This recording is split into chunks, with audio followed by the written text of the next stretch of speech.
یصلون علی النبی، نبی پر رحمت بھیجتے ہیں، یعنی فرشتے تو رحمت کی دعا کرتے ہیں اور اللہ رحمت بھیجتا ہے۔ یا ایھا الذین آمنوا، اے لوگو جو ایمان لائے ہو، صلو علیہ، نبی پر خصوصی رحمت بھیجا کرو جس کو اردو میں درود کہا جاتا ہے، وسلموا، اور سلامتی بھیجا کرو، تسلیما، سلامتی بھیجنا، یعنی خوب سلامتی بھیجا کرو۔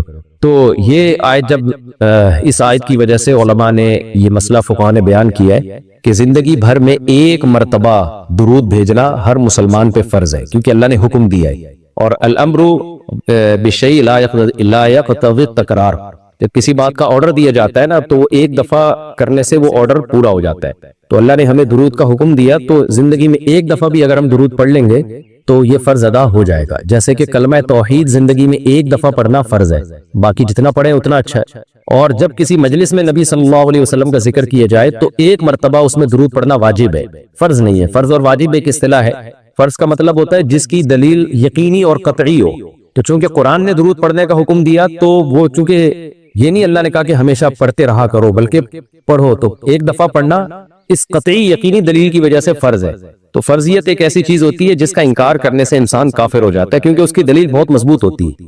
اور دوسری حدیث میں آتا ہے کہ وہ شخص بخیل ہے کہ میرے سامنے اس کا تذکرہ کیا جائے اور مجھ پر درود نہ پڑھے۔ تو اس حدیث یہ چونکہ خبر واحد ہے، کیونکہ ظاہر قرآن جس طرح تواتر کے ساتھ ثابت ہے، اس طرح اخبار آحاد جو خبر واحد ہوتی ہیں وہ اس طرح تواتر کے ساتھ ثابت نہیں ہوتی، تو اس میں تعویل کا بھی امکان ہوتا ہے۔ تو اس لیے فقہاء خاص طور پر احناف جو ہے، فقہاء حنفیہ، انہوں نے فرض اور واجب ایک ٹرم بنائی ہے شرعی مسائل کو سمجھانے کے لیے۔ تو اس لیے انہوں نے کہا کہ جب کسی مجلس میں نبی کا نام آئے نا تو اس مجلس میں ایک دفعہ کم سے کم درود پڑھنا واجب ہے۔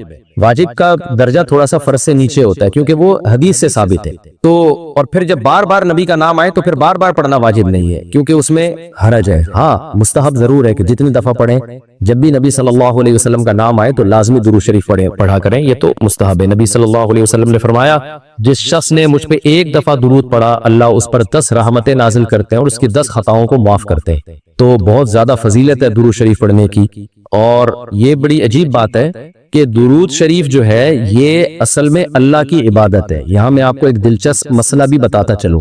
شرعی مسئلہ یہ ہے کہ جب ہم کوئی منت مانتے ہیں نا، منت کہ اگر اللہ نے میرے مریض کو شفا دے دی تو میں اتنے روزے رکھوں گا، میں یہ کروں گا، میں یوں کروں گا، تو اس عمل کو منت کہا جاتا ہے کہ باقی اگر آپ ٹھیک ہو گئے تو آپ پر لازم ہوتا ہے کہ آپ وہ کام کریں۔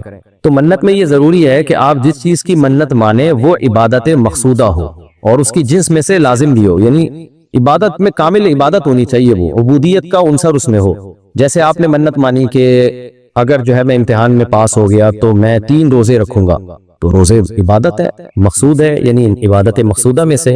لیکن اگر آپ نے منت مانی کہ میں اگر امتحان میں پاس ہو گیا تو میں وضو کروں گا، تو وضو چونکہ مقصود نہیں ہے، عبادت مقصودہ نہیں ہے، وضو سے مقصد تو نماز ہوتی ہے، تو وہ منت آپ کے اوپر لازم ہی نہیں ہوگی۔ آپ نے اگر منت مانی کہ جی میں صدقہ کروں گا، تو صدقہ عبادت مقصودہ ہے اور اس کی جنس میں سے جو زکوٰۃ ہے وہ واجب بھی ہے، روزے کی جنس میں سے رمضان کا روزہ واجب ہے۔ آپ نے نفل نماز کی منت مانی تو بھی منت پورا کرنا آپ پر لازم ہے، کیونکہ نفل نماز جو ہے وہ عبادت بھی ہے اور اس کی جنس میں سے یعنی فرض نماز آپ پر لازم بھی ہے۔ تو اگر دونوں میں سے ایک شرط بھی نہیں پائی جائے گی تو منت پھر منعقد ہی نہیں ہوتی ہے۔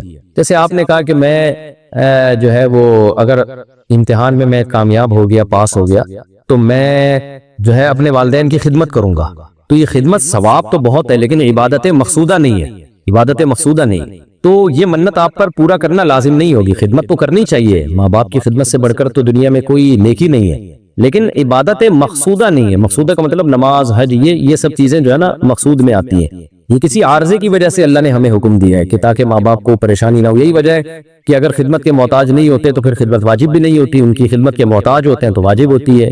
لیکن نماز تو جب بھی ٹائم آئے گا آپ پر لازم ہوگی، زکوٰۃ تو سال گزرنے کے بعد جب بھی صاحب نصاب ہوں گے آپ پر لازم ہوگی، چاہے غریبوں کو ضرورت ہو یا نہ ہو، آپ پر تو زکوٰۃ واجب ہوتی رہے گی۔ تو اب علماء کا اختلاف ہوا ہے کہ اگر کوئی شخص درود شریف کی منت مانتا ہے تو کیا اس پر درود شریف کی منت پوری کرنا لازم ہے؟ بعض علماء نے کہا کہ نہیں، کیونکہ درود شریف بھی عبادت مقصودہ میں سے نہیں ہے۔ اس کی پہلے میں اور آسان مثال دیتا ہوں، جیسے تلاوت۔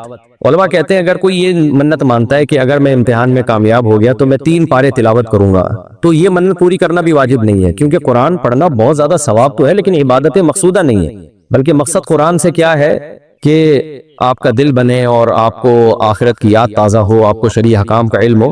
ثواب بہت ہے، ہر ثواب کا کام اصطلاحی عبادت نہیں ہوتا، خوب سمجھ لیں۔ عبادت کی بھی دو قسمیں ہیں، ایک عبادت ٹرم ہے، اصطلاح ہے، اور ایک عبادت مجازن ہم عبادت ہر اچھے کام کو عبادت کہتے ہیں، اس لحاظ سے تو کھانا کھانا بھی عبادت ہے کہ اگر آپ کی نیت اچھی ہے اس سے، لیکن ایک ہوتی ہے مقصود عبادت، تو مقصودہ عبادت میں سے نہیں ہے۔ ثواب بہت ہے قرآن کی تلاوت کرنا، اللہ سے محبت کی علامت ہے، بغیر سمجھ کے پڑھنا بھی بہت بڑی نیکی ہے، قرآن بغیر سمجھ کے پڑھنا بھی، لیکن قرآن کی تلاوت کی منت جو ہے وہ منعقد نہیں ہوتی۔ تو اسی طرح اب یہ اختلاف ہوا ہے کہ اگر کوئی درود شریف کی منت مان لیتا ہے کہ اگر میں امتحان میں کامیاب ہو گیا تو میں 100 دفعہ درود شریف پڑھوں گا، تو کیا یہ منت پوری کرنا واجب ہے یا نہیں؟ تو بعض علماء کہتے ہیں کہ واجب نہیں ہے۔ وجہ اس کی ہے کہ درود شریف عبادت مقصودہ نہیں ہے، کیونکہ درود شریف کا مقصد تو یہ سید الانبیاء محمد صلی اللہ علیہ وسلم سے محبت کا اظہار، یہ نماز روزے کی طرح نہیں، لیکن راجح قول یہ ہے جس پہ فتویٰ دیا گیا ہے کہ یہ منت پوری کرنا واجب ہے، کیونکہ درود شریف عبادت مقصودہ ہے، اور عبادت مقصودہ ہے اور اس کی جنس میں سے واجب بھی ہے، فرض بھی ہے۔ تو فرض کیسے ہے؟ کیونکہ قرآن نے ہمیں حکم دے دیا، اب زندگی میں ایک دفعہ درود شریف پڑھنا فرض ہو گیا، یہ مسئلہ تو آسانی سمجھ میں آ گیا کہ فرض کیسے۔ اب یہ ایک سوال پیدا ہوتا ہے عبادت مقصودہ کیسے ہے؟ نبی صلی اللہ علیہ وسلم کی تو عبادت جائز ہی نہیں ہے۔ اس کا بڑا دلچسپ جواب دیا حضرات فقہا نے کہ درود شریف اصل میں اللہ کی عبادت ہے جو ہم اللہ کو خوش کرنے کے لیے کرتے ہیں، کیونکہ اللہ نے ہمیں آرڈر دیا ہے، اور اس میں عبادت کا عنصر، عبادت کہتے ہیں جس کی جو ہے وہ جس میں عبودیت کا عنصر ہو، آپ بطور غلام جو کام کر رہے ہو، جس میں آپ کو لاجک پوچھنے کی بھی اجازت نہیں ہوتی۔ جیسے 5 نمازیں فرض ہیں نا، کیوں فرض ہیں؟ بھی لاجک کی ہمیں حکم نہیں، ہم نے پڑھنی ہے۔ روزہ فرض ہے، اس کی حکمت اللہ نے بیان کی، لیکن وہ حکمت نہ بھی ہو تو روزہ رکھنا پڑے گا۔ تو درود شریف بھی عبادت مقصودہ میں سے ہے، اس لیے کہ اللہ نے ہمیں حکم دیا، تو ہم اللہ کو خوش کرنے کے لیے اللہ کی غلامی کے طور پر پیغمبر پر درود بھیجتے ہیں، تو اس سے درود شریف کی اہمیت بہت زیادہ بڑھ جاتی ہے، اور اس میں بہت ساری حکمتیں حاصل ہو جاتی ہیں کہ ہم اللہ کو راضی کرنے کے لیے، کیونکہ اللہ نے ہمیں حکم دیا، جیسے نماز کا حکم دیا، زکوٰۃ کا حکم دیا، اللہ نے کہا کہ تم یہ عبادت کرو گے میری، یہ ہوگی میری، کیونکہ دعا عبادت ہے۔ دعا میں کیا ہوتا ہے؟ ہم اللہ سے بھکاریوں کی طرح مانگتے ہیں، تو اللہ نے کہا اور دعائیں تم مانگو نہ مانگو، یہ والی تو اسپیشلی تم پہ فرض ہے۔ ایک تو الاطلاق دعا مانگنا ہے نا، لیکن اسپیسیفک کوئی مخصوص دعا مانگنا تو فرض نہیں ہے، لیکن یہ والی دعا مانگنا ہم پہ اللہ نے فرض کیا ہے کہ تم نے پیغمبر کے لیے رحمت کی دعا کرنی ہے، یہ تم پہ فرض ہے، یہ مجھے خوش کرنے کے لیے فرض ہے۔ تو یہ عبادت ہے، لیکن اللہ کی عبادت ہے، اور نبی کے لیے دعا ہے یہ، تو اس سے درود شریف کی اہمیت بھی بہت بڑھ جاتی ہے، اور ہمیں سید الانبیاء صلی اللہ علیہ وسلم کی اہمیت کا بھی پتہ چلتا ہے کہ اللہ نے پیغمبر پہ درود بھیجنے کو اپنی عبادت قرار دے دیا ہے، تو سید الانبیاء صلی اللہ علیہ وسلم کی بھی ویلیو بہت زیادہ بڑھ جاتی ہے۔ جیسے قرآن میں آتا ہے نا کہ وَرَفَعْنَا لَكَ ذِكْرَكَ، ہم نے آپ کے تذکرے کو بلند کیا ہے، تو کیسے بلند کیا؟ علماء نے اس کا جواب دیا کہ نماز میں بھی درود شریف ہے، اور اتحیات میں نبی صلی اللہ علیہ وسلم پہ سلامتی بھیجنے کو اتحیات کا حصہ بنا دیا گیا ہے، اور اذان میں اشہدو اللہ الہ الا اللہ کے ساتھ اشہدو ان محمد رسول اللہ کو بھی ایڈ کیا گیا ہے، تو اس سے سید الانبیاء صلی اللہ علیہ وسلم کی بہت زیادہ فضیلت ثابت ہوتی ہے، تو اس لیے درود شریف کا اہتمام کرنا چاہیے۔ جیسے شریعت میں بعض عبادتیں بعض اوقات میں زیادہ پسندیدہ ہیں، آپ دن میں نوافل پڑھیں اس کا بھی ثواب ملتا ہے، لیکن یہ نوافل آپ رات کے آخری حصے میں پڑھیں تو تہجد بن جائے گی، بہت زیادہ ثواب ہو جائے گا۔ آپ روزہ رکھیں عام دنوں میں ثواب ہے، عید جمعرات کو زیادہ ثواب ہے، ایام بیز میں زیادہ ثواب ہے، رمضان کا تو بہت ہی زیادہ ثواب ہے، عاشورہ کا بھی ثواب ہے۔ تو جیسے جتنی بھی عبادتیں ہیں وہ خاص دن اور خاص اوقات میں ان کی فضیلت بڑھ جاتی ہے، تو ایسے ہی درود شریف کے بارے میں حدیث میں آتا ہے کہ عام دنوں میں بھی درود شریف میں بہت ثواب ملتا ہے، لیکن صحیح حدیث سے یہ بات ثابت ہے کہ جمعے کے دن درود شریف پڑھنا عام دنوں سے زیادہ افضل۔ اسی وجہ سے ہمارے اکابر کا ہمیشہ سے معمول رہا ہے، جو ہم نے دیکھا بھی ہے کہ وہ جمعے کے دن خاص طور پر عصر کی نماز کے بعد درود شریف پڑھنے کا بہت زیادہ اہتمام کرتے ہیں، اور جب وہ عمرے کے لیے یا حج کے لیے جاتے ہیں تو بھی مسجد نبوی میں اکثر وہ میں نے دیکھا اپنے بڑوں کو کہ وہ عصر کی نماز کے بعد نا مسجد نبوی میں صرف درود شریف ہی پڑھتے ہیں بیٹھ کے۔ ایک تو وہ جگہ ایسی ہے کہ جہاں سید الانبیاء صلی اللہ علیہ وسلم کا روضہ اطہر ہے سامنے، اور پھر وہاں جمعے کا دن بھی ہو تو، اور پھر عصر کی کا وقت جو ہے وہ قبولیت کا وقت ہوتا ہے جمعے کے دن، جیسے کہ حدیث میں آتا ہے نا جمعے کے دن ایک گھڑی ایسی ہوتی ہے جس میں دعا رد نہیں ہوتی، تو جمہور علماء اس طرف گئے ہیں کہ اس سے عصر کا ٹائم مراد ہے، اگرچہ اس میں اختلاف ہے لیکن جمہور اس طرف گئے ہیں کہ عصر کا وقت مراد ہے، تو جمعے کے دن عصر کے وقت درود شریف کا اہتمام کرنا چاہیے۔ اور ویسے بھی اگر آپ کو عصر کے وقت ٹائم نہیں ملتا تو جمعے کی نماز کے لیے آپ وقت سے بہت پہلے آ جائیں، نہا دھو کے تیار ہو کے اگلی صف میں بیٹھیں، اور خطیب صاحب کا بیان شروع ہونے سے پہلے آپ تحیۃ المسجد پڑھنے کے بعد درود شریف کی کثرت کیا کریں، تو اس کے بہت زیادہ فضیلت ہے اور ہمیں اللہ نے حکم دیا۔ اور علماء نے بیان کیا کہ درود شریف کو جو اللہ نے ہم پہ لازم کیا نا، اس میں ایک حکمت یہ بھی ہے کہ سید الانبیاء صلی اللہ علیہ وسلم کی بشریت ہمارے ذہن میں اور اچھی طرح بیٹھ گئی ہے، کیونکہ پچھلی امتیں جو تباہ و برباد ہوئی ہیں وہ اس لیے ہوئی ہیں کہ انہوں نے پیغمبروں کو اتنا اونچا مقام دیا کہ اللہ کے برابر لے آئے، جیسے عیسائیوں نے حضرت عیسیٰ کو اللہ کا بیٹا بنا دیا معاذ اللہ، اور جہاں ہمارے یہاں بھی جو بدعتی لوگ ہیں انہوں نے سید الانبیاء کو حاضر ناظر مشکل کشا کیا بنا دیا، تو شرک کرنے لگے۔ تو درود شریف میں ایک حکمت یہ بھی ہے کہ جب ہم نبی کے لیے دعا کرتے ہیں اللہ تعالیٰ سے کہ اللہ سید الانبیاء پر اپنی خصوصی رحمتیں نازل فرما اور آپ پر سلامتیاں بھیج، تو اس سے ہمیں یہ بھی پتہ چلتا ہے، یہ عقیدہ ہمارے دل میں بیٹھتا ہے کہ محمد صلی اللہ علیہ وسلم بھی اللہ کی رحمت کے محتاج ہیں، تبھی تو ہمیں حکم دیا جا رہا ہے کہ ان کے لیے دعا مانگو۔ ہاں یہاں ایک اشکال ہو سکتا تھا اس کا کہ بھئی اچھا اس کا مطلب نبی ہماری دعا کے محتاج ہیں، تو نہ نبی ہماری دعا کے محتاج نہیں ہے، اللہ کی رحمت کے محتاج ہے۔ ہم دعا نہیں بھی مانگیں گے تو اللہ سے اپنے حبیب صلی اللہ علیہ وسلم پر رحمت بھیجے گا، لیکن اللہ نے ہمیں حکم یہ دیا تاکہ ہماری نظر میں یہ عقیدہ اور اچھی طرح مضبوط ہو جائے کہ تم بھی پیغمبر کے لیے اللہ سے دعا مانگا کرو۔ اس سے پتہ چلتا ہے پیغمبر تمہاری دعا کے محتاج ہو یا نہ ہو، لیکن اللہ کی رحمت کے بہرحال محتاج ہے، اور پیغمبر بھی اس لائق ہیں کہ ان کے لیے دعا مانگی جائے، اور یہ اس سے ان کا مرتبہ کم نہیں ہوتا بلکہ مرتبہ بڑھ جاتا ہے، کیونکہ پیغمبر نے ہمیں یہ سکھایا ہے کہ یا ایھا الناس انتم الفقراء الی اللہ، اے لوگو تم سب کے سب اللہ کے در کے محتاج ہو۔ اور یہ جو میں نے کہا کہ پیغمبر اس لائق ہیں کہ ان کے لیے دعا مانگی جائے، تو اس کا کوئی یہ مطلب نہ لے کہ پیغمبر ہماری دعا کے محتاج ہے، یہ میں بار بار بتا چکا ہوں، ہماری دعا کے محتاج نہیں ہے، لیکن اللہ تعالیٰ یہ چاہتے ہیں کہ میں پیغمبر پر رحمت بھیجوں، لیکن اس میں امتیوں کا حصہ پڑ گیا۔ حضرت مولانا اشرف علی تھانوی رحمہ اللہ نے اس کی ایک مثال دی ہے کہ جیسے کسی بادشاہ کو اپنے شہزادے سے بہت زیادہ محبت ہے، وہ ویسے ہی اس کو گفٹ دینا چاہتا ہے، اور آپ کو پتا ہے کہ اس نے یہ گفٹ دینا ہے، لیکن آپ جا کے بادشاہ سے سفارش کر دیتے ہو کہ بھئی ان کو یہ گفٹ دے دو۔ اس میں آپ کا مقصد یہ ہوتا ہے کہ بادشاہ نے تو کرنا ہی ہے، تو بادشاہ کے دل میں ہمارا مقام بھی بڑھ جائے گا کہ دیکھو جو کام میں چاہتا ہوں تو یہ بھی مجھ سے وہی چاہتا ہے، اور اس سے نبی صلی اللہ علیہ وسلم سے بھی آپ کا تعلق بڑھ جائے گا، اور یعنی جو شہزادہ ہے نا اس سے بھی تعلق بڑھ جائے گا آپ کا۔ تو جب ہم اللہ سے دعا مانگتے ہیں نبی کے لیے تو ہمارا اللہ کا ریلیشن بھی بڑھتا ہے، اس سے اللہ خوش ہوتا ہے کہ دیکھو میرے حبیب کے لیے یہ بھی مجھ سے کہہ رہے ہیں رحمت بھیجنے کا، اور سید الانبیاء سے بھی ہمارا تعلق بڑھ جائے گا، قیامت کے دن یہ چیز سفارش میں معاون اور مددگار ہو۔ جو لوگ دین اور مذہب پہ نہیں چلتے ان کی ایک بری خصلت کا ذکر کیا ہے کہ یہ لوگ جلد باز ہوتے ہیں۔ اذا مسہ الشر جزوعا، جب انہیں کوئی غم پہنچتا ہے تو بے صبرے ہو جاتے ہیں، مایوسی میں جانے لگتے ہیں، اور جب خوشی پہنچتی ہے، خاص طور پر خوشی کی ایک قسم اللہ نے بیان کی دولت مال، وہ بھی ایک خوشی کا ذریعہ ہے، تو منوعا تو کنجوسی پہ اتر آتے ہیں، یعنی دل اور تنگ ہو جاتا ہے، یہ چاہتے ہیں کہ یہ ڈبل ہو جائے، ڈبل سے اور زیادہ بڑھ جائے۔ تو اس پر کئی ہفتوں سے بیان چل رہا تھا، فرمایا ان الانسان خلق ہلوعا اذا مسہ الشر جزوعا واذا مسہ الخیر منوعا الا المصلین۔ یہ قرآن کا جو الا ہے نا یہ بڑا مزیدار ہوتا ہے، یہ ایک تلوار ہے، یہ کیا ہے؟ ایک تلوار ہے کہ چند لوگ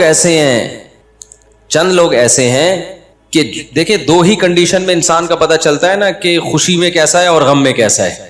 نارمل حالات میں تو سب نارمل ہی ہوتے ہیں، مسئلہ پتہ چلتا ہے جب شادی بیاہوں میں دیکھ لو نا آپے سے باہر آ جاتے ہیں، دیکھا ہے نا آپ نے شادی بیاہوں میں ایک دم لمٹ کو کراس، اور غموں میں بھی لمٹ کراس کرنا شروع کر دیتے ہیں لوگ۔ تو اللہ تعالیٰ نے الا المصلین فرمایا کچھ لوگ ایسے ہیں جو ایسے نہیں ہیں، جن کے اندر یہ برائیاں نہیں ہیں، وہ غموں میں صبر کرتے ہیں اور خوشیوں میں شکر کرتے ہیں اللہ کا۔ جب کوئی خوشی ملتی ہے تو اللہ کا شکر کرتے ہیں، جیسے دولت ملی تو ان کے صدقات و خیرات اور زیادہ بڑھ جاتے ہیں، صحت ملی تو اور ان کے اندر تواضع پیدا ہو جاتی ہے۔ یہ کون لوگ ہیں؟ جو اللہ پر پکا ایمان رکھتے ہیں، جن کو اللہ کے وجود کا یقین ہے، ان کو یقین ہے کہ کسی نے ہمیں بنایا ہے اور وہ ہماری ایک ایک عمل پر مطلع ہے، جو کچھ اس دنیا میں ہوتا ہے اس کی مرضی سے ہوتا ہے، اس کی مرضی کے بغیر کچھ بھی نہیں ہوتا۔ اگر ہمیں کوئی غم آیا ہے تو یہ اس نے دیا ہے، یہ اتفاق سے نہیں ہوا۔ سارا مسئلہ پھڈا کھڑا ہوتا ہے جب آپ کس چیز کو بائی چانس سمجھ لیتے ہو، بائی چانس ایسا ہو گیا تو آدمی کہتا ہے یار نہ ہوتا تو کتنا زبردست تھا یار۔ مثال کے طور پر آپ جا رہے ہو بائک پہ، میں مثالیں بھی وہی دیتا ہوں جو صبح شام خود بھگت رہے ہوتے ہیں، میں مثالیں وہی دیتا ہوں جو صبح شام خود بھگت رہے ہوتے ہیں۔ آپ بائک پہ جا رہے ہو، کراچی میں ٹینکر ہے، پانی کے ٹینکر ہے نا، ٹینکر مافیا تو ایک بڑا مافیا ہے، آپ کو پتا ہے، ٹینکر ہے یا کنٹینر ہے، اب کیا ہوا کہ آپ بائک پہ، کئی بائکیں نکل گئیں کنٹینر کے لیفٹ سائڈ سے نا، آپ کا جب نمبر آیا تو اتفاق سے کنٹینر کا جو ٹائر ہے نا وہ کھڈے میں آ گیا اور وہ کنٹینر الٹ گیا آپ کے اوپر. یہ بہت واقعات ہوتے ہیں. باپ بولو گے یار 20 لوگ بائکوں والے نکل گئے یہاں سے، ہے بھائی میری ہی قسمت تھی کہ یہ کھڈے میں آنا ہے ٹائر اور یہ میرے اوپر ہی گرنا ہے. ہوتا ہے نا واقعات، کوئی پتھر ٹوٹ کے گرا، لینڈ سلائڈنگ ہوتی ہے نا پہاڑوں میں، پتھر لڑکتا لڑکتا لڑکتا لڑکتا آ رہا ہوتا ہے، 20 لوگ نکل گئے، آپ کی قسمت دھڑام سے آپ کی گاڑی کو اڑا دیا. تو ایسے میں انسان کا ذہن یہ کہتا ہے یار یہ تھوڑا سا 1 سیکنڈ آگے پیچھے ہو جاتا تو میں بچ جاتا. یہ چیز انسان کو ٹینشن میں ڈالتی ہے، کاش یہ نہ ہوتا، کاش یہ نہ ہوتا، کاش یہ نہ ہوتا. نبی نے کیا فرمایا؟ یہ جو کاش کا لفظ ہے، لو کا لفظ ہے، اگر مگر کا لفظ ہے، یہ شیطان کا کلمہ ہے. ایسے موقع پہ کافر کہے گا یوں ہوتا تو یوں نہ ہوتا. مسلمان کہتا ہے یہ ہونا تھا، یہ خود سے نہیں ہوا، یہ کس نے کیا ہے؟ اللہ نے کیا. رفعت الاقلام وجفت الصحف، نبی نے فرمایا اللہ نے تقدیر جس قلم سے لکھی ہے، لکھ دیا نا اللہ نے یہ ہوگا، اتنی بائکیں گزر جائیں گی، یہ والی بائک جب آئے گی تو اسی وقت ٹائر کھڈے میں آئے گا. حالانکہ اس سے بڑے بڑے کھڈوں میں پہلے آ چکا ہے مگر کنٹینر گرا نہیں، صرف لوز ہوا تھا اس وقت. شروع میں نا وہ کنٹینر لوز ہو رہا ہوتا ہے، مختلف کھڈوں میں آ کے گرانا اس کے اوپر ہے. اللہ بچائے یار ہمیں مصیبتوں سے. میں بائک چلاتا تھا نا تو مجھے یاد ہے یہ کراچی کے جو ٹرک ہیں ان کو بائک والے تو نظر ہی نہیں آ رہے ہوتے. تو کنٹینر کا ٹرک بیٹھا ہوا تھا، ٹرک والا بیٹھا ہوا تھا اوپر، بہت اوپر، جیسے عرش معلیٰ پہ بیٹھا ہوا ہے. وہ میری چھوٹی سی بائک تھی. اب میں جب سائڈ سے نکالنے لگا تو وہ اس نے ٹرن مار دیا. مجھے پتا تھا کہ میں گروں گا اور یہ ٹائر میرے اوپر آئے گا. میں نے زور سے چیخ ماری کیونکہ اس کو وہ گلاسز میں بھی میں نظر نہیں آ رہا تھا. سائڈ گلاسز جو ہوتے ہیں نا وہ بائک والے تو اتنے نیچے ہوتے ہیں، یہ گلاسز میں ان کو قریب والا بائک والا نظر نہیں آتا. میں نے زور سے چیخ ماری تو وہ ڈرائیور جھانک کے اس نے مجھے دیکھا اور زور سے کہکا لگا کے ہنسا. اس نے کہا بچ گیا، یعنی اس کو یہ تھا کہ یار یہ بیچارہ بھی گیا تھا مولانا صاحب. تو ہم کیا کرتے ہیں کہ یار یوں ہو جاتا تو یوں نہ ہوتا، یہ ہو جاتا تو یوں نہ ہوتا. نبی نے فرما دیا رفعت الاقلام. مسلمان کیا سوچتا ہے؟ بھائی جس قلم سے اللہ نے تقدیر لکھی ہے، جس کے بارے میں جس وقت جو ہونا ہے وہ لکھ کے اللہ نے قلم اٹھا کے واپس رکھ دیا. دیکھو دفتروں میں ایسا ہوتا ہے، آپ سر سے کوئی سائن وائن کروانے ہو، آپ نے کوئی پلاٹ کی فائل پہ سائن کروانا ہو، اپنے نام فائل کروانی ہے، کوئی کاغذ اپنے نام، وہ جب تک گورنمنٹ آفیسر بیٹھا ہوا ہے پین اس کے ہاتھ میں، جو لکھوانا ہے، طلاق بھی لکھوانی ہے نا، لکھوا دو آپ. اس وقت اس کا موڈ اچھا ہے، آپ اس کو رشوت دے کے، لڈو کھلا کے، کچھ بھی ہے. جب سر نے پین رکھ دیا نا دراز میں اور اٹھ کے جانے لگے، اس وقت پھر معاملہ کیا ہو گیا؟ کھٹائی میں. اب پتہ نہیں کل آئے گئے، سر آئیں گے، کل آفس بند نہ ہو جائے، ہڑتال نہ ہو جائے، موڈ سر کا اچھا ہو یا نہ ہو. تو اس سے پہلے جب تک کاتب کے ہاتھ میں قلم ہوتا ہے بہت کچھ چینج کروایا جا سکتا ہے. اسٹیمپ پیپر پہ آپ کوئی تحریر لکھوا رہے ہو تو وہ کہتا ہے بھائی دیکھو فائنل ہے یا نہیں ہے، فائنل ہونے کے بعد اس میں تبدیلی نہیں ہوگی.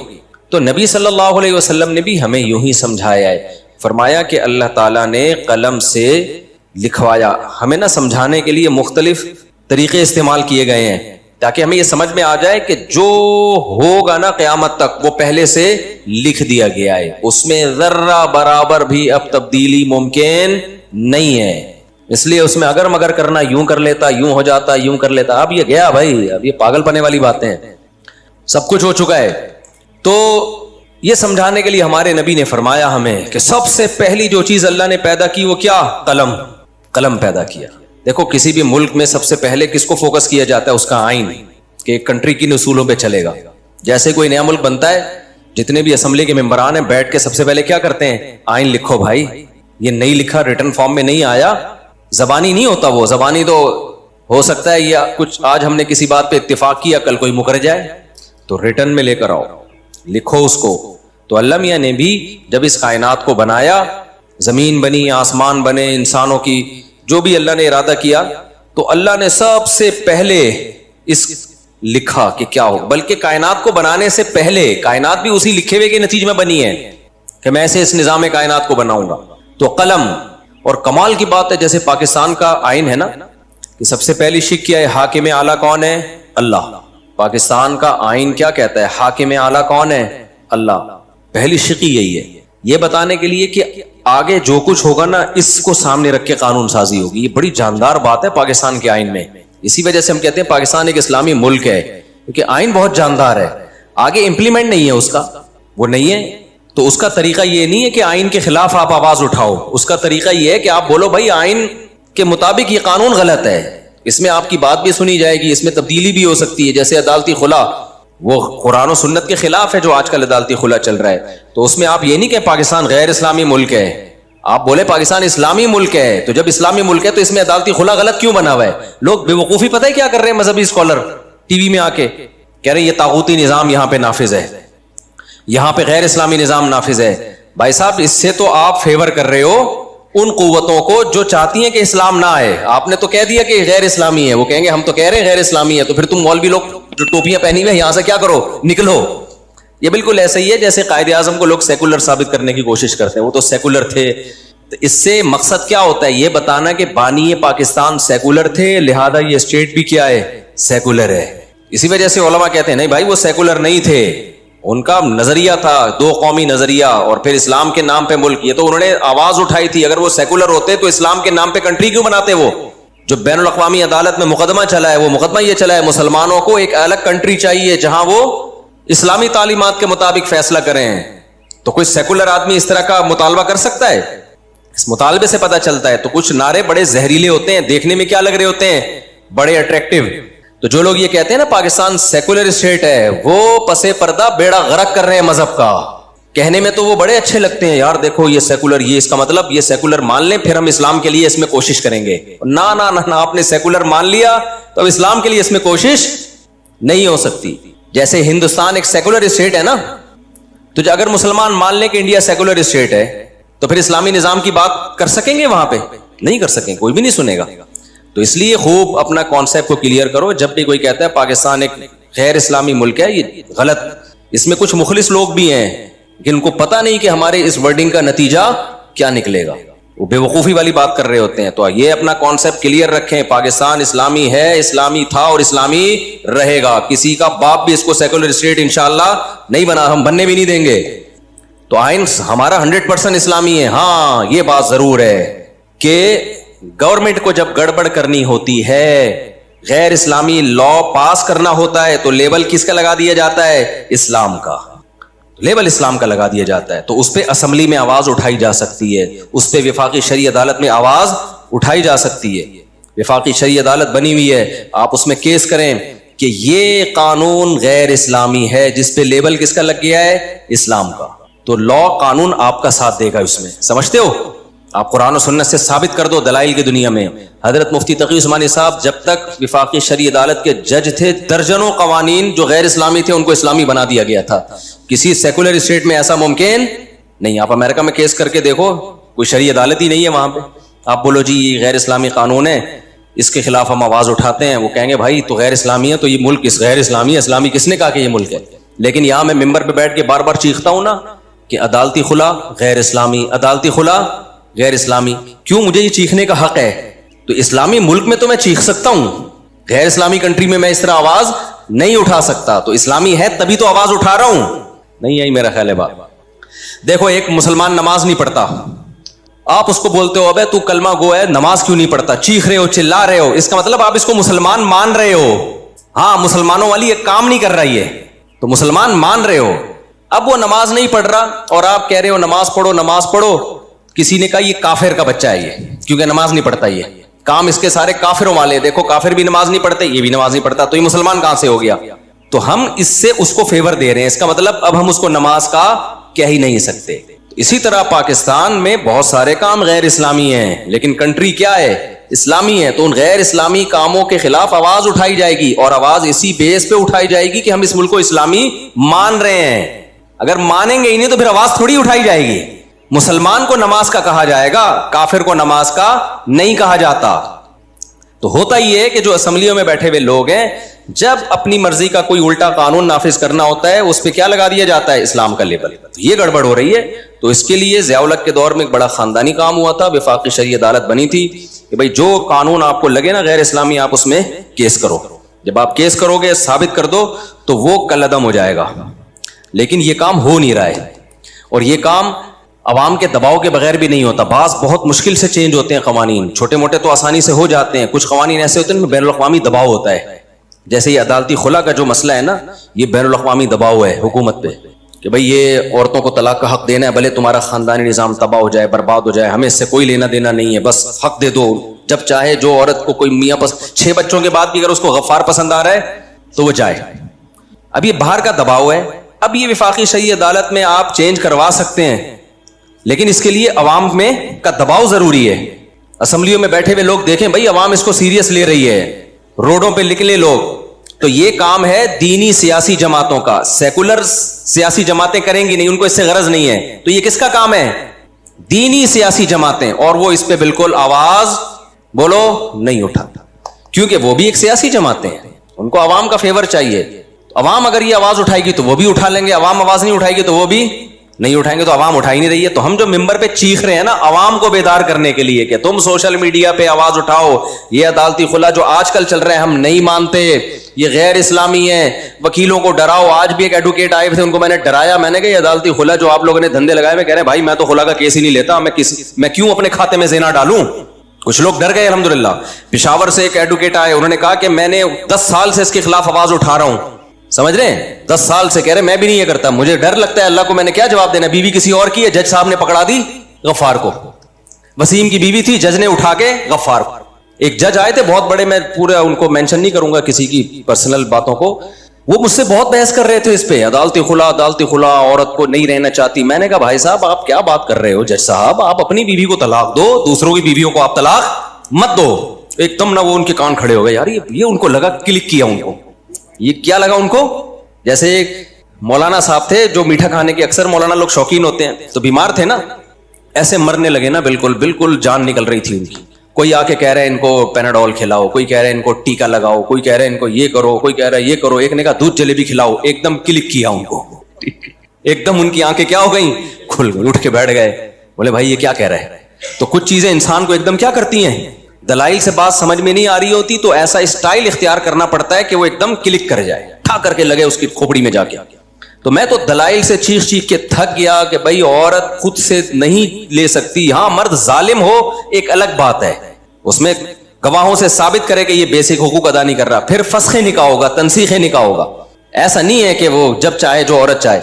تو میں دلائل کے انبار لگا دیا, نہیں سمجھ میں آ رہا. وہ جج بھی آئے ہوئے تھے, ان کو بھی میں نے سمجھایا, نہیں آیا. میں نے کہا پھر ایک بات ہے جج صاحب, آپ اپنی بیوی کو ڈیورس دے سکتے ہو, دوسروں کی بیویوں پہ اللہ نے آپ کو کنٹرول نہیں دیا. تو ایک دم جیسے وہ جلیبی کلک کر گئی تھی نا ان کو بھی یہ جملہ کیا کر گیا, کلک کر گیا, ٹھک کر کے لگا. تھوڑی دیر تک غیرت آئی, پھر دوبارہ وہی بغیرتی والی باتیں شروع کر دی, ہلے تھوڑی دیر کے لیے, پھر کہنے لگے ایکچولی بھائی ڈرامے بازی مت کرو. جب ایک غیر اسلامی ہے تو کیا ہے, غیر اسلامی. یہ ایکچولی باتیں امریکہ میں آپ کر سکتے ہو اسمبلیوں میں. جب آپ نے لا آپ کا یہ کہ اسلام کے منافی قانون نہیں بنے گا, تو اس پہ بحث نہیں ہوگی عقل کیا کہتی ہے, بحث اس پہ ہوگی کہ اس بارے میں اسلام کیا کہتا ہے. پھر میں نے کہا اگر آپ کو اسلام سمجھ میں نہیں آتا نا, تو عقل بھی یہی کہتی ہے. کیونکہ اگر بیوی کو اس طرح سے ڈیورس کا حق دے دیا جائے جیسے عدالتوں نے دیا ہے, تو میں نے کہا مجھے وہ باریک لکیر دکھا دو, بتا دو کہ کون سی حد ہے جس سے ہم فرق کریں میاں بیوی میں اور گرل فرینڈ اور بوائے فرینڈ میں. پھر فرق کیا رہ گیا. نہیں ہے بات سمجھ, سوائے ڈاکومنٹیشن کا. بھائی گرل فرینڈ کو بھی ہر وقت بریک اپ کا حق حاصل ہوتا ہے کہ نہیں ہوتا, تو بیوی کو بھی ہے. تو پھر بس نام کا فرق ہو گیا کہ یہ کاغذ میں بیوی لکھی ہوئی ہے, اس کو لکھا ہوا ہے, اور اس کو کاغذ میں گرل فرینڈ لکھا ہوا ہے, یا کوئی کاغذ ہی نہیں ہے. تو کاغذ تھوڑی ہے جس سے پتہ چلتا ہے. جب کاغذ نہیں ہوتے تھے تو کیا میاں بیوی بلوچستان میں, KPK میں, گاؤں دیہاتوں میں تو بہت سے نکاح جن کا کوئی کاغذ سرے سے ہے ہی نہیں, تو وہ کیا میاں بیوی نہیں ہے. تو بیوی میں اور گرل فرینڈ میں فرق یہ ہوتا ہے کہ بیوی کے پاس آنے کا حق ہے, جانے کا حق نہیں ہے, اور گرل فرینڈ کے پاس آنے کا بھی حق ہے اور جب چاہے جانے کا بھی حق ہے. اس بات پہ سیکولر لوگ مجھے بہت گالیاں دیتے ہیں. دو دبا کے گالیاں دو. جب تمہاری بیوی تمہیں چترول لگائے گی نا, غفار کو پسند کرے گی 6 بچے پیدا کرنے کے بعد, پھر دیکھتا ہوں تمہاری حالت کیا ہوگی. اور ان کے تو کمبختوں کے 6 بچے بھی نہیں ہوتے. ایک آدھ بچہ پیدا کرنے کے بعد بھی جب وہ غفار کے پاس جائے گی نا, تو میں تجھ سے پوچھوں گا بتا میں صحیح کہہ رہا تھا غلط کہہ رہا تھا. تو اصل میں ان سیکولر لوگوں کا بیوی سے وہ رشتہ ہوتا ہی نہیں ہے کمبختوں کا. انہوں نے کوئی جانے نچھاور بھی نہیں کرنی ہوتی. بیوی سے بھی یہ ایک انسٹرومنٹ کے طور پہ رکھا ہوا ہوتا ہے کہ بیگم یو آر وہ ہے نا تمہاری جیسی تم چاہو زندگی گزارو, میں اپنی لائف میں مست, تم اپنی لائف میں مست. ہم جب اسٹیج پہ جائیں گے کسی پروگرام میں تو دونوں ایز اے میاں بیوی جائیں گے, باقی تیری مرضی, تو غفار کے پاس جا, تو ستار کے پاس جا. تو جب یہ بغیرتی ہو پھر اس کو عدالتی خلا میں کوئی اشکال نہیں ہوگا. یہ غیرت مند لوگوں کے لیے میں حساب کتاب بتا رہا ہوں, جس کو یہ ہوتا ہے کہ یار بیوی میری ہے اور پسند کس کو کر رہی ہے, غفار صاحب کو یا وسیم صاحب کو یا جمشید کو پسند کر رہی ہے. تو غیرت مند لوگوں کو ہوگا کہ یار میری بیوی ہے اور عدالت اس کو کسی اور کو پکڑا رہی ہے, یہ کیسے ہو سکتا ہے, یہ نہیں ہو سکتا. اسلام میں یہ بغیرتی بولو نہیں ہے. تو اس پہ خدا کے بندو آواز اٹھاؤ, آپ لوگ سوشل میڈیا پہ آواز اٹھاؤ اس کے خلاف. جب بھرپور آواز اٹھے گی نا تو یہ ہمارے سیاسی لیڈر تھوڑا سا ہلیں گے, ورنہ یہ نہیں ہلیں گے. ان کو دماغ سے نکال دو اور پرسنلی ملاقاتیں کرو, ان کو عزت دو. مجھے اس سلسلے میں آصف علی زرداری صاحب سے بھی ملنے کا موقع ملا نا, عزت کے ساتھ میں زرداری صاحب سے بھی ملنے کے لیے تیار ہوں, شاید عزت سے کام ہو جائے بھائی. میاں نواز شریف صاحب یا شہباز شریف سے ملنے کا موقع ملا, اس سے بھی ملنے کے لیے, لیکن کوئی سنے تو نا. کسی سے بھی ملنے کا موقع ملا میں تیار ہوں. میں نے تو وکیلوں کو بولا ہے میری جو مدد چاہیے نا اس قانون کو تبدیل کروانے کے لیے, جب جہاں بلاؤ گے میں پہنچنے کے لیے تیار ہوں. اس سے زیادہ میں کیا کروں یار. لیکن ہمارے اسکالر کو دیکھو, کام دھیلے کا نہیں کرنا, طاغوتی نظام کو بدلو, طاغوت کے, اور اسلامی حکومت. ابے اسلامی حکومت تو ہے, اب اس کو اسلامائزیشن کرنے کے لیے لا تبدیل کرنا ہے. اس پہ آواز, جیسے انہوں نے آواز اٹھائی ہے کیسر راجہ نے, یہ جو ڈرامہ آ رہا ہے کون سا برزخ, اس پہ آواز اٹھائی, یہ کام ہے اسلامائزیشن کا. اب کیسر راجہ صاحب بھی بیٹھ دیتے, میں طاغوت کی نظام کو برداشت نہیں, پلٹ دوں گا پورا نظام. اس کا مطلب آپ کچھ بھی نہیں کرنا چاہتے. انہوں نے کہا بھائی یہ برزخ ڈرامہ آ رہا ہے, اس میں ہومو سیکسولیٹی کو فروغ دیا جا رہا ہے, ہم اس کے خلاف آواز اٹھائیں گے اور عدالت میں جائیں گے. اس کا مطلب کیسر راجہ صاحب واقعی کیا چاہتے ہیں, ملک کو اسلامی بنانا. ایک ٹاسک لی نا, جیسے یوتھ کلب والوں نے LGBT کے خلاف کانفرنسز کی, وکیلوں کو بلایا, ان کو شعور دیا, کورٹ میں کیس گیا, اور بھی لوگوں نے ساتھ دیا, اور یہ قانون الحمدللہ تبدیل ہو گیا. اس کا مطلب یوتھ کلب والے واقعی پاکستان کو کیا بنانا چاہتے ہیں, اسلامی. لیکن اگر وہ باتیں پھینکتے رہتے, ہم یہ پورا نظام بدلیں گے, یہ طاغوتی نظام ہے, غیر اسلامی ملک ہے, اس پورے نظام کو پلٹو, اس کا مطلب آپ کا کچھ بھی کرنے کا پروگرام نہیں ہے. جس کا کچھ بھی کرنے کا پروگرام نہیں ہوتا اس کا بہت بڑے بڑے کام کرنے کا پروگرام ہوتا ہے, سمجھ رہے ہو نا. اور جس کا بہت بڑے بڑے کام کرنے کا پروگرام ہوتا ہے اس کا کچھ بھی کرنے کا پروگرام نہیں ہوتا. ایک صاحب آئے نا, اور آسان مثال, آپ کے مرضی مطلب کی مثال دیتا ہوں. میں ابھی ٹاپک پر آ رہا ہوں, یہ بیچ میں درمیان میں بات ہے, کیونکہ آج کل ٹی وی پہ طاغوت بہت چل رہا ہے, طاغوتی نظام ہے, طاغوت ہے. تو کیا کریں, طاغوتی نظام ہے تو بھائی ایک ایک چیز کو تبدیل کرنے کی کوشش کرو گے تو ہو جائے گی. آئین کس کو فیور کر رہا ہے, آئین آپ کو فیور کر رہا ہے. آئین ہی غلط ہوتا تو پھر ہم نظام کی تبدیلی اور وہ بہت بڑے پیمانے پر کچھ کرنے کی کوشش کرتے. یہاں تمیز سے ہو سکتا ہے, لیکن یہ کام کریں گے وکلا کر سکتے ہیں, ججز کر سکتے ہیں, اور سیاسی لوگ کر سکتے ہیں. تو ججز پہ, وکیلوں پہ, اور اسمبلی میں بیٹھے ہوئے لوگوں پہ محنت کی جائے. سمجھتے ہو کہ نہیں سمجھتے؟ اور مذہبی جماعتوں کو, مذہبی تنظیموں کو, اسلامی نظریاتی کونسل کو توجہ دلائی جائے کہ آپ کرو یہ کام, تو یہ بہت آرام سے ہو سکتا ہے. اور اگر یہ کام نہیں کر رہے تو اس کا مطلب آپ کچھ بھی کرنا نہیں چاہتے, بس آپ باتیں پھینک رہے ہو بیٹھ کے. تو وہ کیا تھا, میں مثال دے رہا تھا نا کہ جو کرنا چاہتا ہے نا وہ اس کے پاس ایک پیکج ہوتا ہے, اس طریقے سے ہوگا. جو بہت بڑی بڑی باتیں کر رہا ہو اس کا مطلب وہ کچھ بھی کرنا نہیں چاہتا. اس کی مثال ایسے ہے جیسے وہ ایک صاحب میرے پاس آئے کہ میں دوسری شادی کرنا چاہتا ہوں. میں نے کہا کس لڑکی سے؟ کہتے ہیں لڑکی جو میرے ویژن کا حصہ ہو اور اس ٹائپ کی ہو, جو میرے ساتھ بزنس میں پارٹنر بنے اور میرا ایک ادارہ ہے وہ بھی چلا لے اور یہ بھی کر لے اور وہ بھی کر لے, ایسی صفات. میں نے کہا اس کا بول تو میں نہیں کرنا چاہتا, خام خواہ میں کیوں فضول باتیں کر رہا ہوں میرے سامنے بیٹھ. یعنی تیرے کو ایسی عورت چاہیے جو جوان بھی ہو, تجھے اولاد بھی دے, اور تیرا اسکول بھی چلائے, تیرا مدرسہ بھی چلائے, تیرے ساتھ بزنس پارٹنر بھی ہو, اور وہ تجھے پسند بھی آئے اور اس کمبخت کو تو بھی پسند آئے. تو جس نے نہیں کرنی ہوتی وہ کیا کرتا ہے, باتیں پھینکنے پر گورنمنٹ کی طرف سے کوئی پابندی نہیں ہے. ہمارے ایک دوست تھے جاننے والے, جب میں یہ بیان آتا ہے تو نیچے کچھ خواتین کے کمنٹس آتے ہیں, یہ نہیں سدھرے گا, میرے بارے میں لکھا ہوتا ہے. یہ ہر بیان میں دوسری شادی کہیں نہ کہیں سے کھینچ کے لے. ایک انٹرویو میں, ایک پوڈ کاسٹ میں خاتون سے پوچھا گیا, وہ خاتون میرے خلاف بول رہی تھی یہ ہر وقت شادیاں کرتے ہیں. تو اس نے کہا اب تو ان کی 4 ہو گئی. کہتی ہیں ابھی بھی کر رہے ہیں باتیں, یہ ہو گئی ہیں پھر بھی پتہ نہیں کیا شوق ہے ان کو باتیں کرنے کا. تو اس پہ کسی نے کمنٹس لکھے ہوتے ہیں اس طرح کے کلپ پہ نا کہ یہ نہیں سدھرے گا. جن کو میرے بیان سے تکلیف ہو رہی ہے نا, انہوں نے نیچے کمنٹس کیا ہوتے ہیں, یہ مولوی, یہ مفتی نہیں سدھرے گا. تو واقعی میں نہیں سدھروں گا, میں بہت بگڑا ہوا ہوں. تو میں بولتا رہوں گا موت تک, مثالیں بھی میں دیتا رہوں گا اس کی. تو وہ کیا ہے, وہ میں بتا رہا تھا نا کہ ہمارے ایک جاننے والے ایک استاذ ہیں, عالم بھی ہیں, وہ ایسے نا بیٹھے ہوئے تھے کرسی پہ ٹیک لگا کے نا, اکثر میں نے دیکھا اسی طرح بیٹھے ہوتے تھے وہ. تو مجھے کہنے لگے کہ نسوار ان کے منہ میں تھی, پشتو اسپیکنگ ہے, مجھے کہنے لگے یار تم نے پتہ نہیں کیسے کر لی, ہماری تو کوئی دوسری بھی نہیں ہو رہی. تو میں نے ان کی نقل اتاری نا, میں کرسی پہ ایسے کر کے بیٹھ گیا, یوں کر کے نا, ایسے کر کے تھوڑا نسوار والا میں نے وہ بنایا چہرہ. میں نے کہا اس طرح نہیں ہوگی, جب آپ کے پاس آؤ ادھر ہی بیٹھے ہوئے ہوگے اور کہہ رہے پتہ نہیں کیوں نہیں ہو رہی. ایسے تھوڑی ہوتی ہے بھائی, ہلنا جلنا پڑتا ہے, کیا خیال ہے, رشتہ تلاش کرنا پڑتا ہے, جانا پڑتا ہے, تو یہ کیا اس طرح. تو میں نے کہا پہلی ہو گئی, اس پہ اللہ کا شکر ادا کرو. تو میرے بھائی طاغوت کی بات کرنا, نظام کی تبدیلی کی بات کرنا بہت آسان, کوشش کرنا بہت مشکل ہے. تو کوشش, آئین آپ کو فیور کر رہا ہے, آئین کس کے ساتھ ہے, مذہبی لوگوں کے ساتھ ہے, کہ اتنی خاندانی شق آئین میں ڈل گئی ہے کہ قرآن و سنت کے اگینسٹ کوئی لا نہیں بنے گا. اب ہماری اسمبلی 100% بھی سیکولر ہو جائے نا, قانون کے ہاتھوں آگے مجبور ہو جاتی ہے. دیکھو جنرل مشرف تو بہت ایک سیکولر سا آدمی تھا, اس نے بھی کچھ الٹے قوانین جب نافذ کیے نا, تو پہلے مولویوں کو بٹھا کے نا, اپنی مرضی کے سرکاری مولویوں کو بٹھا کے ٹاک شاک پہ اس کو مشرف و اسلام کرنے کی کوشش کی ہے اس نے, کیونکہ اس کو پتا تھا کہ یار کتنا ہی الٹا قانون میں نافذ کروں لیکن مجھے قرآن و سنت کا سہارا لینا پڑے گا, مجھے کوئی لیبل لگانا پڑے گا. تو یہ خود اس کی علامت ہے بھائی, لوگ غلط ہیں, ملک غلط نہیں ہے, جو امپلیمنٹ کرنے والے ہیں وہ 2 نمبریاں کرتے ہیں, ملک غلط نہیں ہے. تو تمیز سے آپ جب کام کرو گے, قانون لا آپ کا ساتھ دے گا, کورٹ آپ کا ساتھ دے گی اگر آپ تمیز سے کام کرنے کی کوشش کرو گے, لیکن وہ ہو نہیں رہا ہے. تو یوتھ کلب والوں نے کوشش کی نا LGBT کے بارے میں, الحمدللہ ان کی بھی تھی, ان کے علاوہ بھی لوگوں کی تھی, صرف ان کی نہیں تھی, ان کی ایک بہت بڑی ایفرٹ تھی, ایک پراپر وے میں انہوں نے کام کیا اور الحمدللہ ہو گیا وہ کہ بھائی یہ غیر اسلامی ہے. تو اسی طرح یہ برزخ ڈرامہ ہے, خیسر راجہ صاحب اس کے خلاف مہم چلا رہے ہیں, آپ ان کا ساتھ دو, ٹھیک ہے نا. وہ کہتے ہیں عدالت میں جاؤں گا, اس کی ایسی کی تیسی کروا دوں گا, بند کرواؤں گا. تو یہ ایک طریقہ ہے, کیونکہ لا کس کا, یہی اگر انڈیا میں چل رہا ہوتا, امریکہ میں چل رہا ہوتا, پھر آپ کچھ بھی نہیں کر سکتے. دیکھو کینیڈا میں, امریکہ میں, UK میں اسکولوں میں بچوں کو ہومو سیکشولیٹی سکھائی جا رہی ہے باقاعدہ, وہاں آپ کورٹ میں اس کے خلاف آواز نہیں اٹھا سکتے. پاکستان میں سکھائی جائے تو آپ کورٹ میں اس کے خلاف آواز اٹھا سکتے ہو, سمجھتے ہو, آواز اٹھا سکتے ہو. تو یہ بہت بڑی چیز ہے یار پاکستان میں, اس کا ہم فائدہ نہیں اٹھا رہے ہیں, بس ہم اسٹیٹ کے خلاف باتیں کر رہے ہیں کہ غیر اسلامی غیر اسلامی. بھائی اس سے کچھ حاصل ہونے والا نہیں ہے. اور KPK کا جو لا ہے وہ اور زیادہ, اس کی تو بہت ساری جزیات اسلام کے اور زیادہ قریب ہیں, تو اس میں تو اور زیادہ آسانی سے ہو سکتا ہے. لیکن وہی بات ہے, ہم کوشش ہی نہیں کرتے, ہماری دینی سیاسی جماعتیں کوشش نہیں کرتی ہیں, اور جو اسلامی نظریاتی کونسل ہے ان سے بھی مجھے کچھ اشکالات ہیں, انہوں نے 20 دفعہ توجہ دلائی ہے, نہیں ہو رہا حساب کتاب.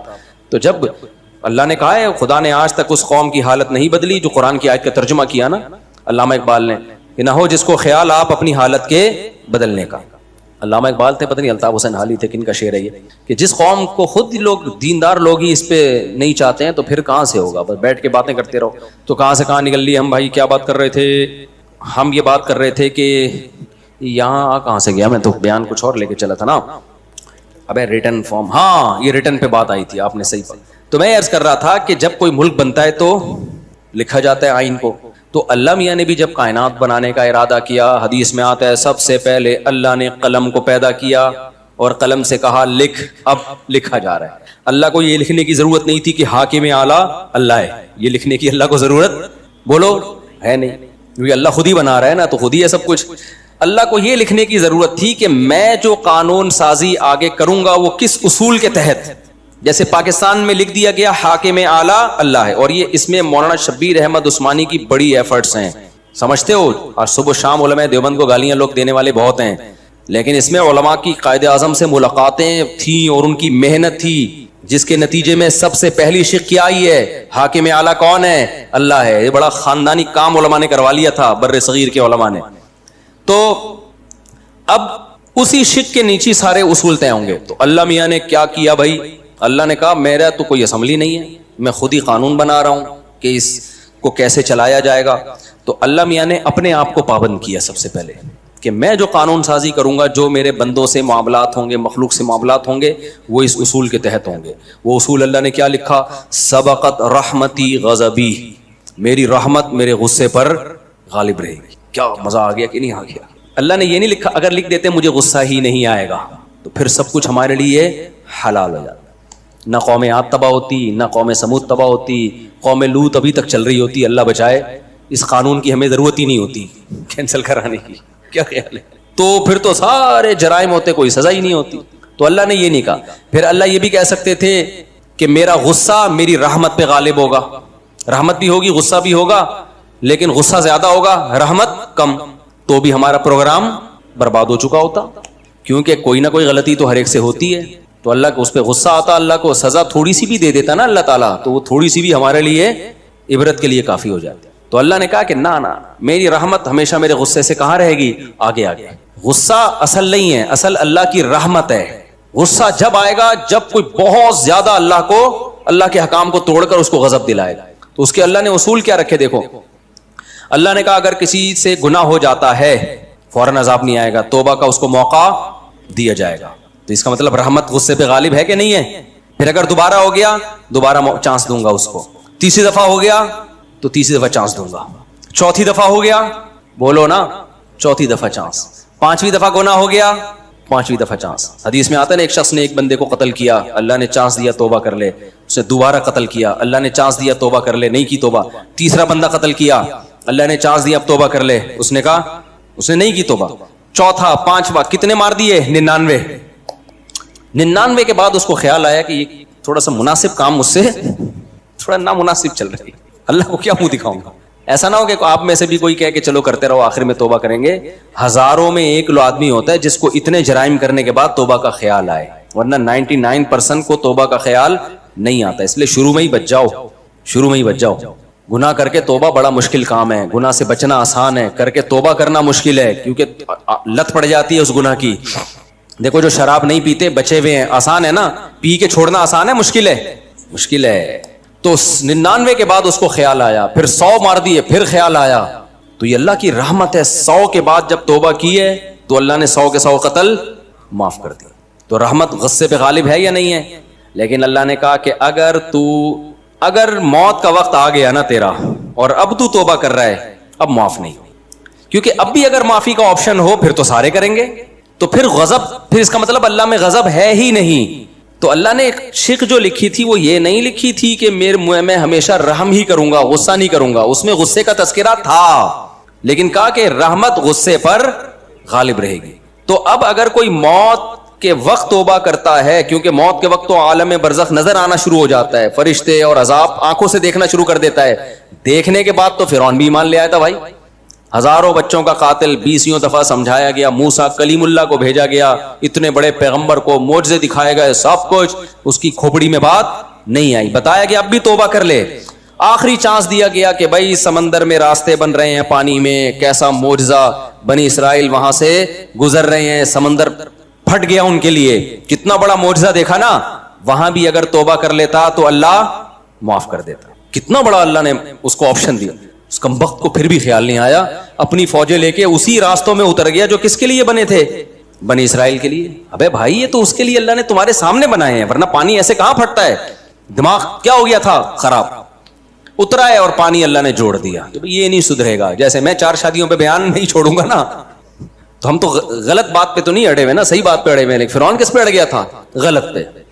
تو فرشتوں نے بول دیا یہ نہیں سدھرے گا, یہ نہیں. اور واقعی جو برے لوگ ہوتے ہیں ایک حد تک جانے کے بعد پھر ان میں سدھرنے کا چانس ختم. اللہ تو توبہ کے لیے ہر وقت تیار بیٹھا ہے, لیکن پھر بندے کا چانس ختم, بندہ کرتا نہیں ہے توبہ. تو پھر کیا ہوا ہے, اللہ نے سمندر کو ملا دیا.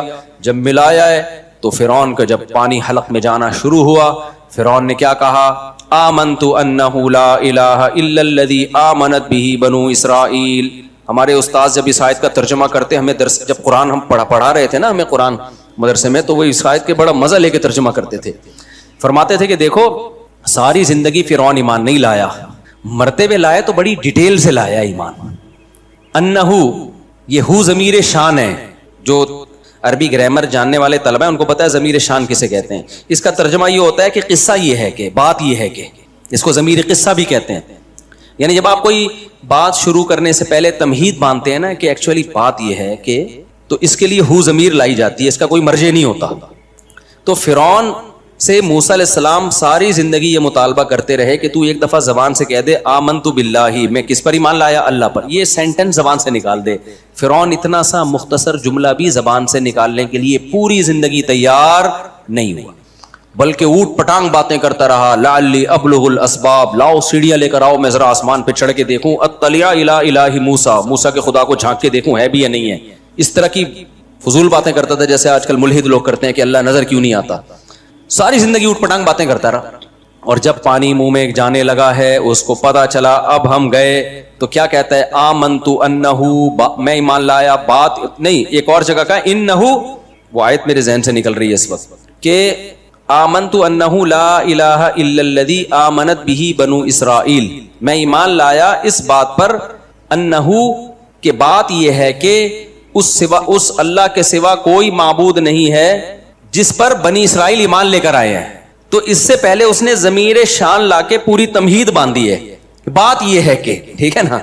تو ہمارے استاد فرمایا کرتے تھے کہ گویا فرعون بزبان حال یہ کہہ رہا تھا فرشتوں کو, بھائی ایک منٹ ذرا ٹھہرو, بات تو سنو, ٹھیک ہے نا, بات یہ ہے کہ ایکچولی بات یہ.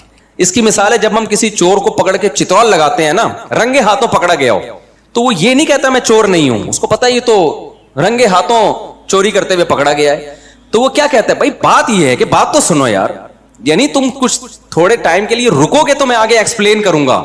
تو یہ بات یہ ہے کہ مطلب یہ ہوتا ہے بات آگے آ رہی ہے تو مجھے مارو نہیں, پہلے ذرا میری بات سنو, پھر وہ آگے کوئی بھی کہانی بنا رہا ہوتا ہے کہ ٹھیک ہے میں نے یہ چیز اٹھائی ہے لیکن ایکچولی ہوا یہ تھا, یہ کچھ بھی کس سے سنائے گا نا آگے, لیکن وہ جو بات شروع کرتا ہے وہ کس سے کرتا ہے, بھئی بات یہ ہے کہ بات تو سنو, بات تو جیسے گھر میں جھگڑا ہو رہا ہوتا ہے نا, آپ کہتے ہیں بات تو سنو, ریلیکس, آر یو ریلیکسنگ.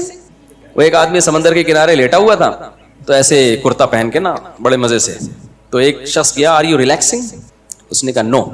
اس کو بڑا اشکال ہوا کہ ریلیکس تو کر رہا ہے, پتہ نہیں کیوں منع کر رہا ہے کہ آئی ایم ناٹ ریلیکسنگ. دوسرا کہ آر یو ریلیکسنگ, کہتے ہیں نو آئی ایم ناٹ ریلیکسنگ. تو پھر تو کیا کر رہے ہیں, اتنے مزے سے لیٹا ہوا ہے, ہم تو یہ سمجھ رہے کہ ریلیکس ہو رہا ہے. تو تیسرا آیا are you relaxing, no I am not relaxing. چوتھے نے بولا بھائی اتنے لوگ آ کے تجھ سے پوچھ رہے ہیں آر یو ریلیکسنگ, تو بول دے, کہتے ہیں میں I am Sanjeet Singh, I am not relaxing. نہیں یہ بات میرا خیال ہے سمجھ, کہتے ہیں آئی ایم سنجیت سنگھ بھائی, آئی ایم ناٹ ریلیکسنگ. تو یہ خیر بیچ میں ویسے ہی ایک رائتا اور چٹنی کے طور پہ آپ نے دیکھا ہوگا جب کھانا چل رہا ہوتا ہے تو بیچ میں چٹنی کے طور پہ, اس کا بیان سے کوئی تعلق نہیں ہے. تو فرعون نے کیا کہا, بھائی تھوڑا ریلیکس, کیا کرو بھائی ریلیکس, ریلیکس, ابھی کیوں ڈبو کے مجھے مار رہے ہو یار, تھوڑا کیا کرو ریلیکس. بات یہ ہے کہ اس کا مقصد کیا تھا, تھوڑا فرشتوں کو کیا کرنا چاہ رہا تھا, ریلیکس. تو بات یہ ہے کہ پوری ڈیٹیل کے ساتھ, تو بھائی اب بھی اگر اللہ معاف کر دیتا نا تو اس کا مطلب پھر یہ ہوا کہ اللہ میں غضب ہے ہی نہیں, اللہ کی صفت انتقام کی آپ نفی کر رہے ہو, کیونکہ ایسے موقع پہ تو سب ہی توبہ کر لیتے ہیں. جب قبر کا عذاب اپنی آنکھوں سے دیکھیں گے, برزخ کی وحشت اپنی آنکھوں سے دیکھیں گے, تو بھائی پھر تو سب ایمان لے آئیں گے. تو اس لیے اللہ نے ایک اصول اور ضابطہ بنا دیا, موت سے پہلے واپسی کا آپشن ہے, کچھ بھی کر لو اللہ اپنے در سے مایوس نہیں کرے گا, کچھ بھی کر لو. لیکن جب موت قریب آ گئی نا اور اس جہان میں ٹرانسفر ہونا شروع ہو گئے, اب نہیں ہوگا. پھر اللہ کا اصول اتنا سخت ہے, اللہ کہتے ہیں اگر ساری دنیا کی ساری دولت دے کے بھی عذاب سے جان چھڑانا چاہے گا جان نہیں چھوٹے گی. تو یہ لا اللہ نے کیا کر دیا, بولو, لکھ دیا. آگے سارا اسی اصول کے تحت اللہ نے قانون سازی. تو بات اس پہ چل رہی تھی کہ انہی میں اللہ نے لکھ دیا تھا کس کا جو ہے نا ٹرک, اتنی بائکیں گزر جائیں گی, اور جب یہ گزرے گا تو جو کھڈوں میں ٹائر آ کے اوپر کا کنٹینر لوز ہوا تھا نا, تو وہ اسی سلسلے میں لوز ہوا تھا. صحیح, وہ ہم نے لوز کس سلسلے میں کیا تھا, اس سلسلے میں کیا تھا کہ اس کے اوپر گرے, اس کو مارنا تھا ہم نے. تو اب جب اللہ بچائے ہم سب کو ایسے حادثوں سے, تو پھر ہم کہہ رہے تھے ہائے یوں ہوتا تو یوں ہوتا. بھائی جو مقدر میں تھا ہو گیا. ہاں اسلام یہ نہیں کہتا کہ آپ کھڈوں کے خلاف آواز نہ اٹھائیں کہ یہ کھڈا تو مقدر میں لکھا ہوا تھا اور اس کنٹینر نے تو گرنا تھا. ہم تو چونکہ اسباب کے مکلف ہیں, اس لیے ہم نے اسباب کامیابی کے اختیار کرنے ہیں. کامیابی نہ ہو تو ہم نے کیا کرنا ہے, صبر کرنا ہے. سمجھتے ہو کہ نہیں سمجھتے ہو, اسباب تو کامیابی کے اختیار. تو حکومت کے خلاف تو احتجاج ہوگا. میں بار بار نا لوگ میرے بیانات کو چلا رہے ہیں وہ کہ میں نے کہا ہے نا کہ حکومت کے خلاف بغاوت جائز نہیں, تو لوگ کہہ رہے ہیں دیکھو بنگلہ دیشیوں نے بغاوت کی تو کامیاب ہو گئے. ہم مسلح بغاوت کے قائل نہیں ہیں, بنگلہ دیشیوں والی بغاوت کے ہم خلاف نہیں ہیں. وہ والی تو کرو, اس سے تمہیں کس نے منع کیا ہے, ٹھیک ہے نا. نہیں آئی میرا خیال ہے بات. میرے بیان پہ بہت سارے لوگ یہ کمنٹس کر رہے ہیں کہ مفتی صاحب کہتے ہیں اسٹیٹ کے خلاف بغاوت مت کرو. تو دیکھو مفتی صاحب اسٹیٹ کے پٹھو بن گئے, اور مفتی صاحب نے کہا جو بغاوت کامیاب نہیں ہوتی اس میں خون خرابہ ہوتا ہے. تو دیکھو حسینہ واجد کے خلاف بغاوت ہوئی نا بنگلہ دیش میں, کامیاب ہوئی کہ نہیں ہوئی؟ اور بنگلہ دیش کا اس کو فائدہ کتنا ہوا؟ کتنے جماعت اسلامی کے پرانے بوڑھے جو جیلوں میں پڑے ہوئے تھے چھوڑ دیے گئے، ان کی جان بخشی ہو گئی، اور ایک ایسی حکومت آ گئی جو انڈیا کے کنٹرول میں نہیں ہے. پہلے تو پورا انڈیا ہی چلا رہا تھا اس کو، تو ایک آزاد حکومت آ گئی وغیرہ وغیرہ. دیو مفتی صاحب کی بات غلط ثابت ہو گئی. مفتی صاحب کی بات آپ نے سمجھی نہیں ہے تو غلط کہاں سے ثابت ہو گئی؟ مفتی صاحب جو میں کہہ رہا ہوں کہ بغاوت مت کرو، اس سے ٹھاٹھا والی بغاوت ہے، مسلح دھماکے، ذل، قتل و غارت ہے، لوگوں کی لاشیں بکھریں گی، لوگوں کا نقصان ہوگا، اور پھر گورنمنٹ بھی کرے گی سب کچھ، اسٹیبلشمنٹ کرے گی تمہارے خلاف. قتل و غارت کا بازار کم ہونے کے بجائے گرم ہو جائے گا. پھر اس کا فائدہ کون اٹھائے گا؟ اسلام دشمن قوتیں ہیں. تو یہ آپ کے ہاتھ، باغیوں کے ہاتھ میں نہیں آ جائے گا یہ ملک، یہ چلے جائے گا اسلام دشمن قوتوں کے ہاتھ میں. باقی جو بنگلہ دیش والوں نے احتجاج کیا ہے وہ بندوقوں بموں والا احتجاج نہیں ہے، اس احتجاج کے تو ہم قائل ہیں. کراچی کی عوام وہ والا احتجاج نہیں کر رہی، تبھی تو پٹ رہی ہے. سمجھ میں آ رہی ہے بات کہ نہیں آ رہی؟ تو تمہارے گٹر کے ڈھکن کبھی بھی نہیں لگیں گے. تم ڈھکن لیس زندگی میں ہی کراچی والوں زندگی گزارو. تم یہ احتجاج کو تو ہم قائل ہیں بھائی، یہ والا تو کرنا چاہیے. ہاں ہم مسلح احتجاج کے قائل نہیں ہیں، دھماکے شماکے مت کرو، بموں کی باتیں مت کرو، طاغوت کے خلاف اٹھو، لیکن یہ والا اٹھنا نہیں کہ اسلحہ لے کے اٹھ کے، یہ تو بڑا مسئلہ ہوگا. اور یہ جو تمہیں ترغیبیں دے رہے ہیں نا، یہ جو تمہیں ترغیبیں دے رہے ہیں، یہ مارکیٹ سے ہو جائیں گے شارٹ اور تمہیں پھنسوا دیں گے. ماضی میں دیکھ لو جنہوں نے بھی یہ کچھ کیا، جو تحریکیں چلانے والے لوگ تھے وہ محفوظ ہیں، اور نیچے کی سارے پبلک کو انہوں نے مصیبت اور عذاب میں ڈال دیا. تو یہ بڑے مسئلے ہوتے ہیں اس کی. تو مسلح بغاوت کے ہم قائل نہیں ہیں. باقی احتجاج تو آپ کا حق ہے بھائی، اسے تو یہ تو نہیں ہو رہا، تبھی تو نقصان ہو رہا ہے. ابھی حافظ نعیم صاحب نے بھی کیا تھا نا، دھرنے ورنے ہو گیا نا، اس کے کچھ مکے ہو گئے نا، تو اس کے تو ہم قائل ہیں بھائی، بیٹھو آپ جا کے کہیں بھی. تو عوام تو یہ بھی نہیں بیٹھ رہی. اب بلوں کے خلاف پرامن احتجاج کیا حافظ نعیم صاحب نے، اس کا فائدہ ہوا ہے. تو اس احتجاج کے ہم خلاف نہیں ہیں، اس کے تو بھرپور ہونا چاہیے اس ٹائپ کے احتجاجات. تو خیر، تو اب مسلمان کیا کرتا ہے میرے بھائی؟ مسلمان دیکھتا ہے کہ جب کوئی حادثہ ہو گیا تو وہ اگر مگر نہیں، وہ کہتا ہے یہ اتفاقی نہیں ہے. جب اللہ نے لوح محفوظ میں لکھا تھا تو اس میں ایک ایک پتا کا ہلنا بھی لکھا ہوا ہے. اس میں ایک درخت کا پتا ٹوٹ کے جو گرتا ہے نا، وہ بھی اس تقدیر کے بغیر نہیں ہوتا. تو جب ہے تو پھر مسلمان کیا کرتا ہے؟ یہ اتفاقی نہیں ہے. یہ کس نے دیا ہے؟ یہ غم بھی کس نے دیا؟ اللہ نے. یہ خوشی بھی کس نے دی؟ اللہ.